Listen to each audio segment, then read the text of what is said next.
He's in prison for putting Superman in the ICU with a Criptoknight bullet. Early morning mob, Capo. This show is amazing. I've checked it out a couple of times, and I would recommend all our friends and fans do give them a listen. They do such great work, and I'm really proud and again grateful to be able to be a part of the show. So this is a friend of Early Morning Mob, no doubt. But you want to tell everybody what your name is? You already know what it is, man. C.Dot Woods, live and direct. If you don't know, you better know the check. I'm always out here like grass. I'm growing. You know the vibes. C.Dot is a good man, bro. He makes really, really good music, and he's one of the few people that I know that makes, if you want to call it, gospel-type music, and it's actually good, bro. Yeah, man. Appreciate you. So, is that your government name, or? So the government name is crazy. The government name is Christopher Woods, and the way I got my stage name, in school, shout out to Newark High School, the email we had to create was your first name, a dot, and the last name. And it was just like C.Dot Woods. I was just like, we're gonna rock with that. We're gonna make it happen. Sometimes that's the best, minimalistic is like the best branding tool, bro. Yeah, I was caramel spriddles before that. I was a wild name because I used to eat Skittles and Spree, so I came up with the name Spriddles, and I thought I was a Pokemon at that point. Bro, we all start somewhere. We started terrible. My first producer name, dog, but it wasn't pretty. So how long have you been doing music? I've been doing music since I was 11, 34 now, so what, 23 years? Is it safe to assume you got into it from church? No.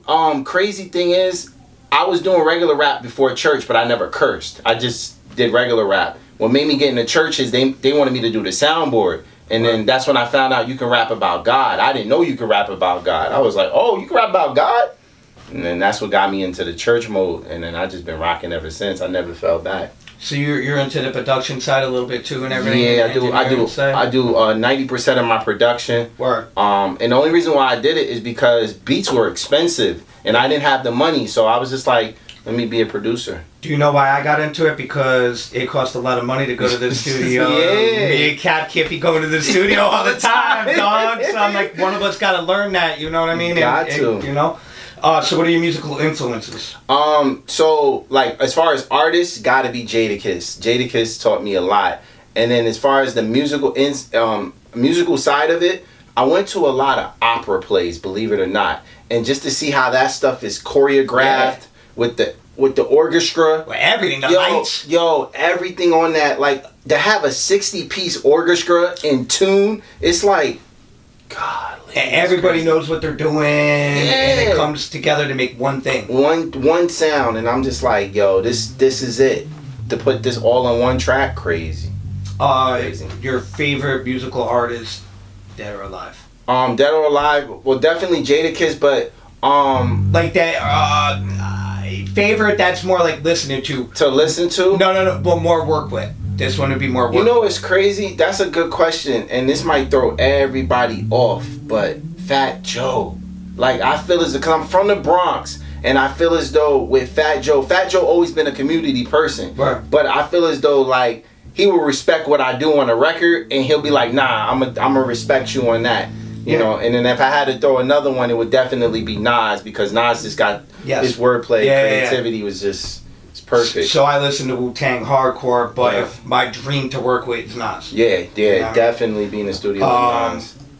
So are you going to be performing new or old today? I actually got one new record that I'm going to perform today called Great, and then I got two of my classics that they just rock. They go What's hard. your creative process? My creative process, I gotta have my shoes off. I got my shoes off and a bowl of cereal before I get in the studio. That's just how it is. Mine, I gotta open up the window. I gotta let the life in, you know what I mean? Yeah, like I need that bowl of cereal. Do you have any pre-show rituals to kind of get you in front of on the stage? I like to sit and watch some of the performers first. It gets me comfortable. It lets me know where the feedback is. I like to know where the feedback is. Not saying that the sound guys do wrong, but you know, I like to know where the feedback is, and it gets me, all right, I'm pumped up, I'm ready.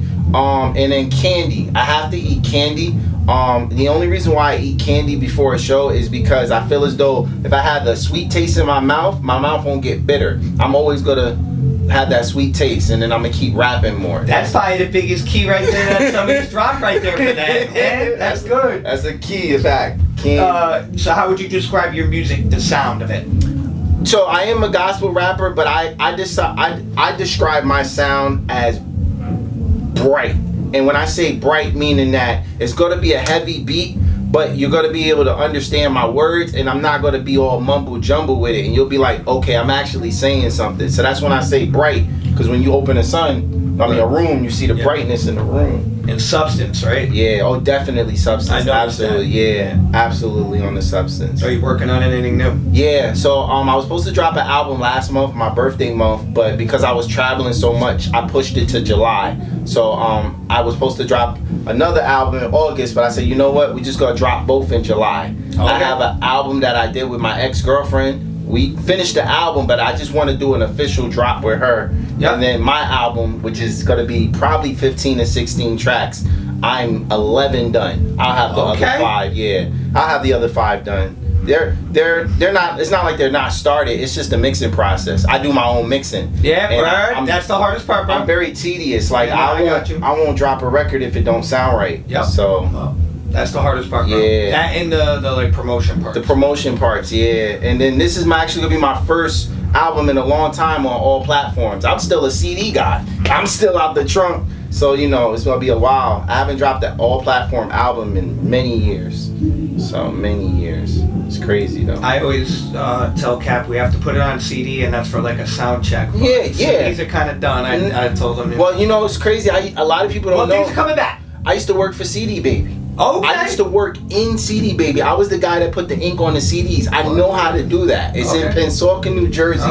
And Macy Gray CD. Yeah, man. Like, just seeing all those classics up there, it was like, yo, it's a process. But yo, I get dirty with people telling them because now you know about the producing and stuff. So yeah. I also went to school for broadcasting. I worked in radio a little bit, but I didn't. You know. I did radio, yeah. And I actually learned to record on tape to tape, like physical tape. You know what I mean, son? When you had to cut something out, you actually had to cut it, splice it, and make sure you spliced it together. Get correct, or you'd hear it zoop in there.